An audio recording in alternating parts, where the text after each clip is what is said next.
Now, welcome to another edition of News from Naboo with Thor's Lightning Takes. And let's get right to the news. All right, so we've got two stories for you today. The second one's kind of a fun article, but we're going to start with the not one. Not fun The article. not fun. This will the not more be fun at all. informative one. Lawrence Kasden talks the future of Solo in working with George Lucas in the early days of ILM. Lawrence Kasdan reasserted his name as one of the greats when he was directing the Light and Magic docuseries that's streaming on Disney+. We've started watching it.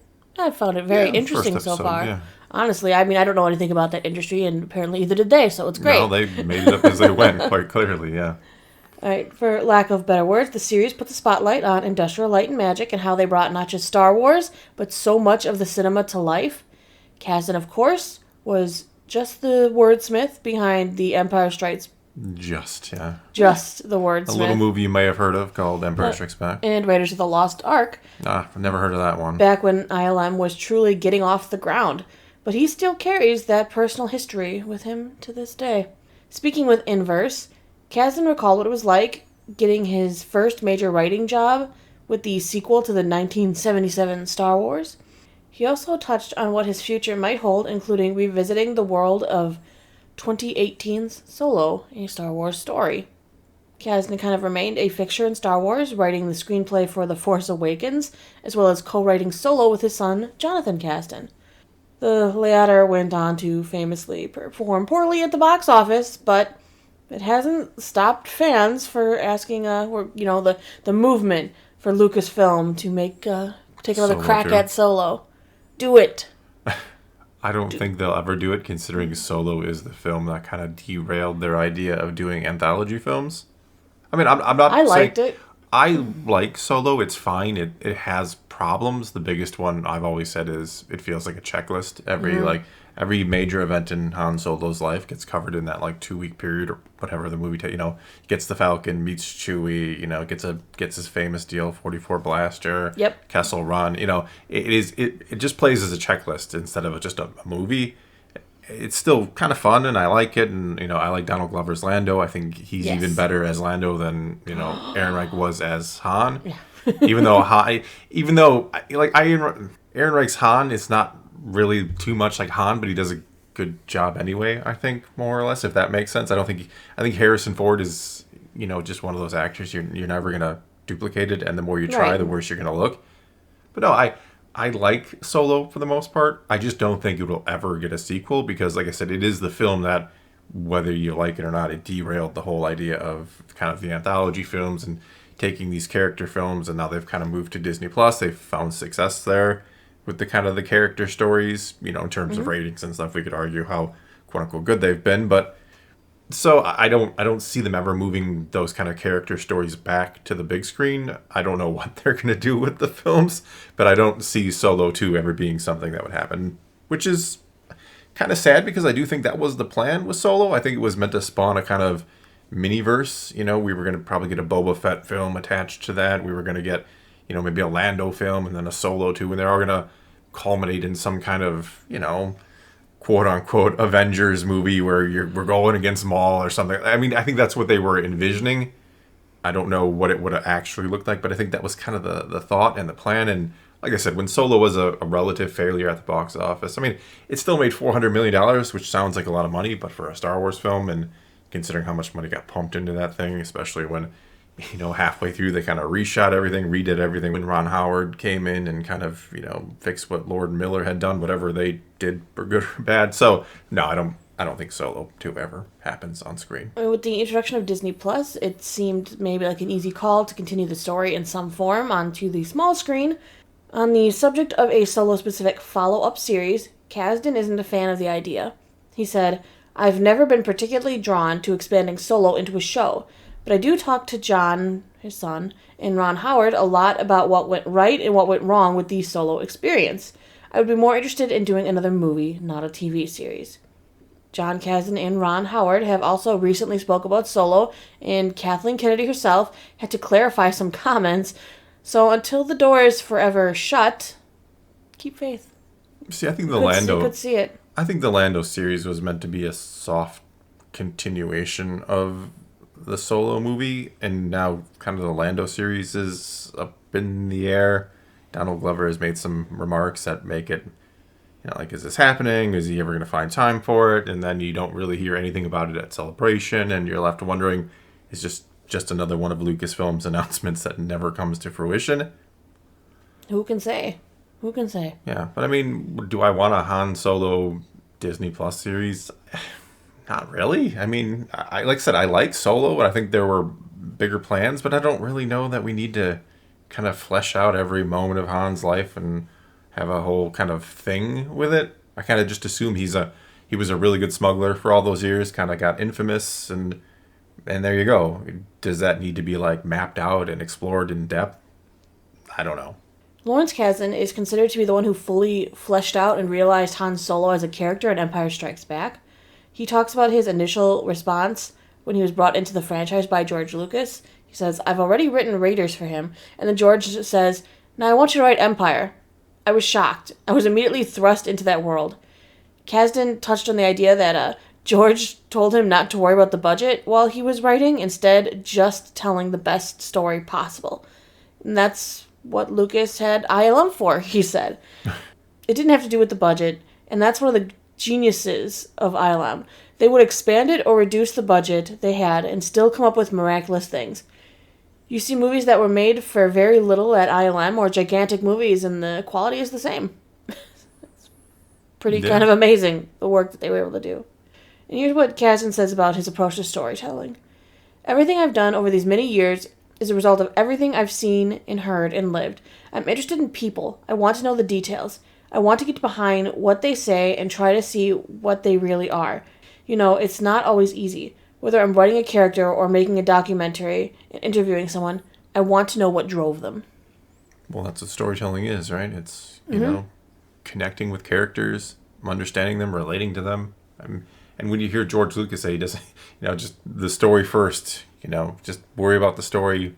That's what people want out of storytelling. That's why there's so much, conflict today over entertainment and people being upset about this or that. It's because at the end of the day, I think most people just want a good story. They want to be ushered away to a different, whether it be a different version of our world or a different world or galaxy entirely. That's what most people want out of entertainment. They just want the best story possible, to enjoy it, to connect with some characters, no matter, who those characters might be. And unfortunately today we have a lot of arguments over characters and all of these things. We can't just enjoy it anymore because, well... All right, well, let's move on. Yeah. We have a fun story for you. Yes, let's go to the fun story before I delve into... Yeah, before he's deep dived. Yeah. All right. Mark Hamill has been gradually revealing all the props he's kept from the Star Wars sets. Apparently, there was a big auction coming up. A prop from the original Red Leader model X-Wing was going up for auction. And he's like, and he's tweeting, "I should have kept one of those." So people are asking, well, what have you been keeping? And so he's been revealing things he's been keeping. I mean, we know nowadays all actors seem to run off with their props. Yeah, makes sense. Kind of get attached to your character and, want a little memento. Yeah. Or a lot of mementos. I hope he's got a lightsaber. He doesn't talk about having a lightsaber. He's got to have a lightsaber. Come on now.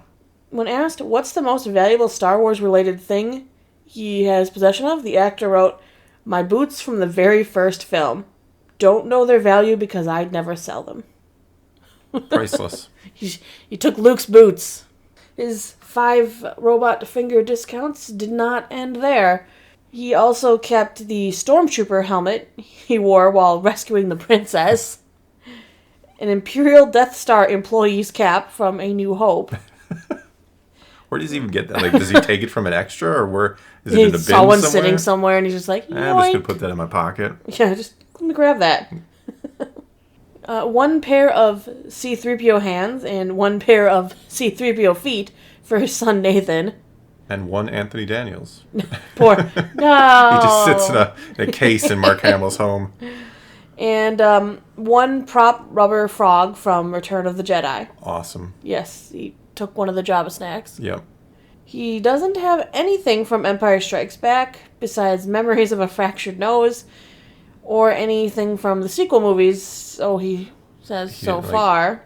He didn't keep like his prop hand that they dropped down the hole or something like that. That would have been interesting. Oh, yeah. But why didn't he keep anything from the sequels? From the sequels. Well, because he threw everything away kept from the sequels. that bottle he drank his milk from. Oh my god. Could have kept a porg. You run off with one of those things? I don't think they would. I think maybe they weren't all animatronic, though. Some of them were. Were they? Yeah, I think some of them were animatronic, animatronic, and some of them were probably just little stuffed things. He probably could have grabbed one, probably tucked it under his arm like a football, and ran out the door. Who's gonna stop him? Like, hey, Mark Hamill's just stealing a porg. Well, I'm not gonna be the one who tackles him and rustles it away from him. Take it out of his budget. Yeah. This is why he makes no money in movies. Like, I never get paid. Well, you take everything. There's a freebie prop bin by the door. Oh. How do you resist taking something? Even if it's just like you're on Mandalorian episode 1 and you got those credits on the table, I'd be like, just one credit, please? One for me? Do you think Pedro Pascal has like a full set of Mando armor at home? He's got his Beskar armor. And they're always like, what happens to all the props? Maybe they have his armor before it was Beskar. Oh, yeah, give him the junk armor, yeah. He's like, well, I got something. Yeah. It's not as much as expensive or worth as much as the Beskar, but... You just gotta smuggle things out carefully and smartly. Like, he's gotta put his clothes on over his costume. Jeez. No. Well, I mean, according to Obi-Wan, that kind of thing works. You can smuggle anything out if you have a big enough trench coat, right? I shouldn't have gone there. My bad. He's got 6 Grogus at home. All the animatronic ones. He kept the little ball from the Razor Crest. Maybe. I mean, I could see that being something you could keep. That's, it's got connection for him. It's probably something you buy at like a surplus, store or something. The ship was blown up anyway. You can keep it. True. He's got little fragments of... He's building it. He's reassembling it at home. Just him and his team of Jawas. He borrowed some of them too. He didn't realize they can put it together, right? He didn't realize those weren't real Jawas, or didn't realize they were actors in the Jawa costume. So he just has them at home, building things. And they're like, we don't know how to do this. We're not real Jawas. The things you would take from a Star Wars set. Maybe that's something people could name in the comments. What's the one thing you would take? It can't be anything over it. No lightsabers, no blasters. Pick some random prop item that you'd be like, yes, that's what I want. Is there a size limit? You'd have to be able to smuggle it out. Oh, so, okay. Theoretically, not under a trench coat thing either? Like an actual small pocketed thing? Yeah, you're stealing something from a Star Wars set. What would it be? What would you take? Oh my goodness! I mean, sadly, it'd probably be a lightsaber, but that seems like that's too generic in a way. Everyone would take that. Yeah. That's an obvious steal. It's like, what would you steal if you they put the lightsaber in a lock and key, and you're like, oh, it's the last day. I got to walk out of here with something. Can I steal 3PO's red arm? That's really big. Good luck stealing it. I'm like, oh, look, you could take the small round metal thing from the Razor Crest. That's easily pocketable. Okay. Like a piece of the credits, easily pocketable. Or something you could sneakily wear out and no one would notice. No one would know. Stormtrooper armor. Nobody would tell. Nobody would know. You're just walking off set. It's okay. No. I don't know. You could pocket Leia's droid. I guess. That's something, assuming there's a real-ish version of it, that's probably really expensive. Someone's going to get in a lot of trouble if they lose that. There's a real-ish version. Leia's holding it multiple times. Well, yeah, but does it actually, do anything, or is it Does it have to? Well, no, but see, that's one of the problems. That some things you steal, someone's getting in trouble for that. Somebody is accountable for recouping all the things at the end of the day that are given out or whatever. I'm going to go with she had probably a cheap model that they let her hold and carry. Because she's a kid and they're running around and stuff and it might drop. Yeah, she's running from bandits for 10 minutes. Yeah. So. His communicator. You could steal communicators. Communicator would be fun. Yeah, there's lots of easy to pocket, too. He's probably... Those little hollow transmitter things that they carry sometimes. The holodisc, holodiscs. See those little tiny things that you could be like, I could take that and it would be Star Wars forever. Seems like you've been thinking about this more than maybe you should. I don't know what you're talking about. I don't know. I'll have to give it some thought. Maybe there's some good recommendations in the comments. Small things that you can steal from the movies. Let's see. But they can't be the big iconic thing that everyone... Oh, I would take my blaster. I would take a... No, everyone would take that. Something about this feels wrong to even be asking. What would you steal? What would what did they word it as? Permanently borrow. Yes. Permanently borrow from Star Wars. From Star Wars. But it can't be too obvious. Because you do have to smuggle it out in this scenario. Yes. The comments, nobody makes it this far, so no comments will be like, anything. one person and will suggest something, and everybody goes, "Why is he talking about stealing a random thing on the set of Star Wars?" Babu Frick. There you go. Let's smuggle him out. Yes. You can pick any movie or timeline series, anything in the Star Wars universe that is a real tangible item. If it's an entirely CGI thing, you can't take it. Well, no. Well, I guess that makes sense, yeah. Yeah, you can't take something that's an entirely CGI item because it would not exist. All right. Well, a challenge issued. We'll see what people say on this one. I don't even know how we got here, because Hamill steals some stuff we got to start stealing too. I don't know. That's all we got for you this time. Now take to the comments below and tell us what you'd steal. And let's maybe talk some Star Wars too. And until next time, thanks for watching.